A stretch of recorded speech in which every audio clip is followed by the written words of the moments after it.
Assalamualaikum warahmatullahi wabarakatuh. Kembali lagi di mata kuliah manajemen pemasaran bersama saya Amelie Raharsina Nasution.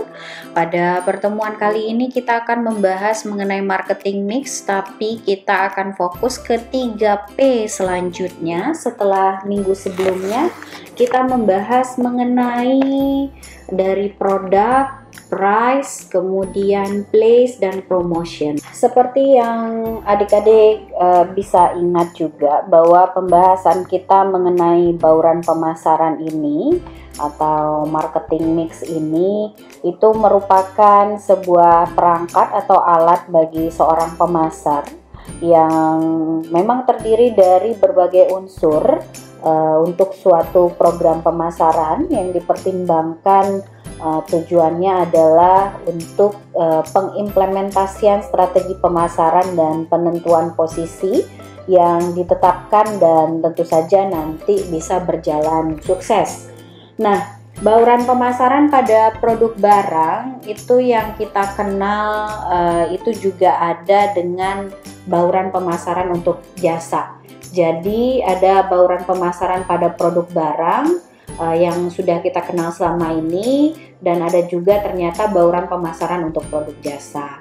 Nah, hal ini tentu saja terkait dengan perbedaan karakteristik jasa dengan barang, sebagaimana yang telah kita bahas bahwa kalau bicara soal barang itu adalah produk yang nyata. Adik-adik pernah kita lihat dulu di mata kuliah PIE, perbedaan barang dan jasa. Sedangkan jasa itu pasti sesuatu layanan gitu ya, otomatis karakteristiknya tentu saja menjadi berbeda. Jadi kalau kita bicara soal bauran pemasaran produk itu berhenti di 4P saja sudah cukup, yaitu produk, harga, kemudian lokasi atau itu place, dan juga promosi. Nah, sedangkan untuk jasa sementara itu ada tambahan 3 lagi, karena ternyata 4 faktor tadi itu belum cukup ternyata untuk bauran pemasaran jasa. Jadi ada 3 lagi yang ditambahkan. Yang pertama itu terkait dengan people atau orang atau sumber daya manusianya, kemudian physical evidence, kemudian nanti ada lagi yang namanya proses. Jadi ketiga hal ini terkait dengan sifat jasa, di mana tahapan operasi hingga konsumsi merupakan suatu rangkaian yang tidak dapat dipisahkan, dan tentu saja sebagai suatu bauran unsur-unsur tersebut saling mempengaruhi satu sama lain. Jadi intinya nanti kita akan bersinggungan dengan 3 tambahan 3P lagi, yaitu proses, kemudian orang atau people atau SDM boleh juga, kemudian ada yang namanya physical evidence. Nah, boleh kita masuk ke bagian yang pertama, yaitu orang atau partisipan atau people, atau kalau adik-adik buka bukunya si Bapak Rahmat Lupiyawadi itu dia namakan sumber daya manusia gitu ya. Nah, kita bicara soal orang atau partisipan. Jadi kalau menurutnya Zetmal dan Bittner, saya mengutip dari jurnalnya Huriyati gitu ya, bukunya Huriyati. Jadi orang itu adalah semua pelaku yang memainkan peranan dalam penyajian jasa sehingga dapat mempengaruhi persepsi dari seorang pembeli gitu ya. Nah, elemen dari people itu adalah pegawai si perusahaan tersebut, konsumennya juga, atau konsumen-konsumen lain dalam lingkungan jasa tersebut. Nah, semua sikap dan tindakan karyawan, bahkan cara berpakaian karyawan dan bagaimana dia berpenampilan itu akan berpengaruh terhadap persepsi konsumen atau keberhasilan penyampaian jasa. Jadi ini sangat penting sekali gitu ya. Oleh karena itu, untuk mencapai kualitas terbaik, seorang pegawai tentu saja harus dilatih untuk menyadari pentingnya pekerjaan mereka, yaitu memberikan konsumen kepuasan dalam memenuhi kebutuhannya. Jadi penting kalau bagi SDM pemasar jasa itu terkait dengan pemasaran internalnya. Jadi pemasaran internal yang terkait dengan interaksi atau hubungan antara setiap karyawan dan departemen dalam suatu perusahaan, yang dalam hal ini dapat diposisikan sebagai pelanggan internal dan pemasok internal. Jadi tujuan dari adanya hubungan antara pelanggan internal dan pemasok internal itu tentu saja untuk mendorong kinerja SDM dalam memberikan kepuasan konsumen. Oleh karena itu, di depan adik-adik kan ada nih semua sikap dan tindakan karyawan, bahkan cara berpakaian karyawan itu dapat mempengaruhi persepsi dari konsumen. Nah, elemen people itu memiliki dua aspek. Yang pertama yaitu service people, yaitu untuk organisasi jasa. Service people biasanya memegang jabatan ganda. Yang pertama itu mengadakan jasa, kemudian dia menjual jasa. Jadi otomatis melalui pelayanan yang baik, cepat, ramah, teliti, dan akurat dapat menciptakan kepuasan dan kesetiaan pelanggan terhadap perusahaan yang akhirnya akan meningkatkan nama baik perusahaan.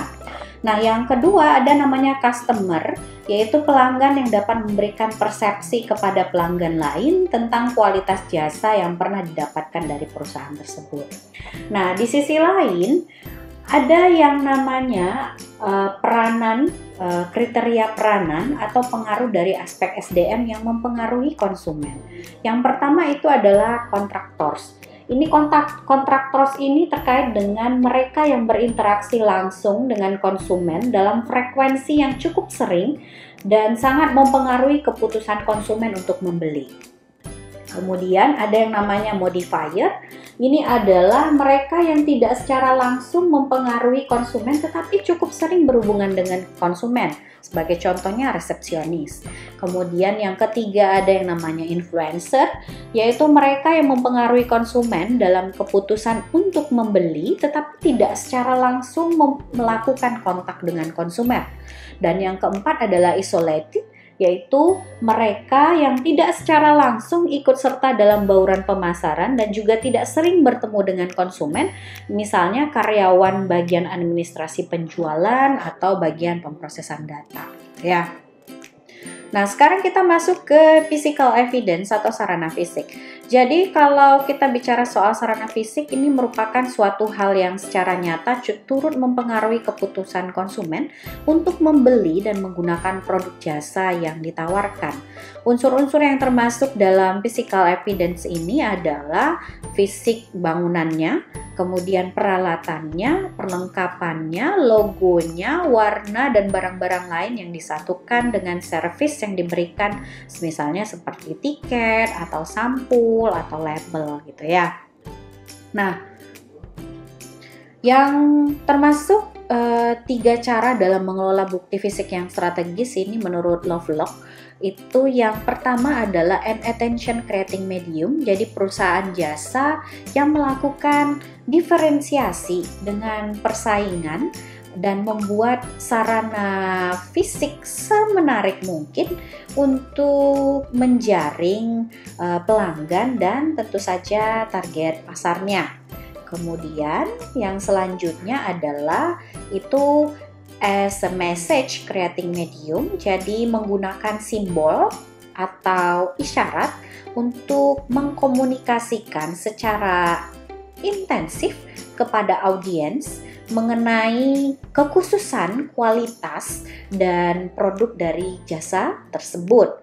Nah, kalau yang ketiga itu adalah an effect creating medium. Jadi kalau kita bicara soal an effect creating medium, itu adalah terkait dengan contohnya adalah baju seragam yang berwarna, bercorak, kemudian suara dan desain yang menciptakan sesuatu yang lain dari yang lain ya, terkait dengan produk atau jasa yang ditawarkan. Jadi ini menurut Lovelock 2010, dia menyampaikan bahwa 3 cara dalam mengelola bukti fisik yang strategis ini terkait dengan pentingnya tenaga pemasar dalam menggunakan 3 hal ini. Nah, kemudian yang terakhir adalah terkait dengan proses. Jadi kalau kita bicara proses itu menurut masih Zhelm dan Bittner tadi. Jadi proses adalah semua prosedur aktual di mana mekanisme dan aliran aktivitas yang digunakan untuk menyampaikan jasa. Jadi elemen proses ini mempunyai arti suatu upaya perusahaan dalam menjalankan dan melaksanakan aktivitasnya untuk memenuhi kebutuhan dan keinginan konsumen. Dimana kalau kita bicara soal proses dalam jasa itu merupakan faktor utama dalam bauran pemasaran jasa, seperti pelanggan jasa akan sering merasakan sistem penyerahan jasa sebagai bagian dari jasa itu sendiri karena kita bicara soal layanan. Nah, selain itu keputusan dalam manajemen operasi adalah sangat penting untuk suksesnya pemasaran dari jasa tersebut. Nah, proses itu bisa dikatakan juga sebagai gabungan semua aktivitas yang umumnya terdiri atas prosedur, jadwal pekerjaan, mekanisme, dan hal-hal rutin lainnya di mana jasa dihasilkan dan disampaikan kepada konsumen. Dimana kalau kita bicara soal proses itu dibedakan menjadi dua cara. Yang pertama berdasarkan kompleksitas, yaitu berhubungan dengan langkah-langkah dan tahap proses, dan kemudian yang kedua berdasarkan dengan keragaman, yaitu berhubungan dengan adanya perubahan dalam langkah atau tahapan proses.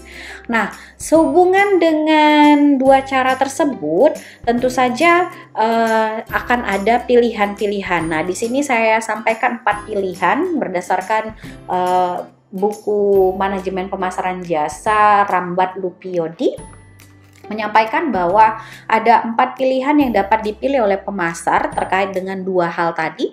Yang pertama yaitu mengurangi keragaman. Misalnya, dalam proses ini terjadi pengurangan biaya, peningkatan produktivitas, dan kemudahan distribusi. Atau yang kedua, meningkatkan keragaman yaitu dengan memperbanyak kustomisasi atau fleksibilitas dalam produksi yang dapat menimbulkan naiknya harga. Atau yang ketiga, mengurangi kompleksitas, misalnya cenderung lebih terspesialisasi. Dan yang keempat bisa juga dengan meningkatkan kompleksitas dengan melakukan penetrasi pasar dengan cara menambah jasa yang diberikan. Nah, untuk topik ini 3P, people, kemudian physical evidence, dan proses, hanya sampai di sini saja. Semoga bisa bermanfaat untuk adik-adik. Assalamualaikum warahmatullahi wabarakatuh. Selamat pagi, siang, sore, atau malam, tergantung dengan adik-adik yang membuka video